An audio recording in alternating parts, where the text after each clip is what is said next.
If you're taking this course, I assume you're somewhat familiar with Maya and its user interface. You, however, may not be familiar with the script editor. You can access it in three ways.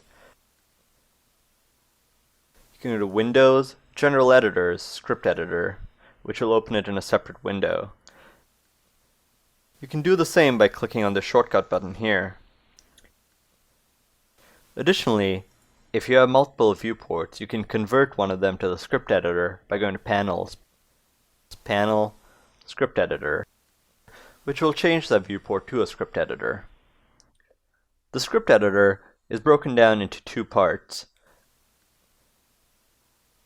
There's the output window, which represents everything you do in Maya. For example, if I were to click on this model, you can see that it says Select Human Body. And if I were to click on the glosses, it would do the same for the glosses. Below that is the input window. There are two tabs by default. There's Mel and Python. These are the two languages that Maya supports for scripting. You can create more tabs and choose the language by clicking on the little plus icon.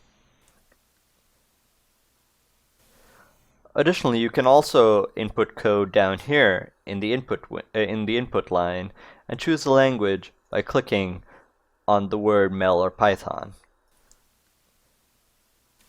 To run any code, you click the double arrow here. And if you're sick of seeing the output here, you can click on the erase button here and it'll clear history.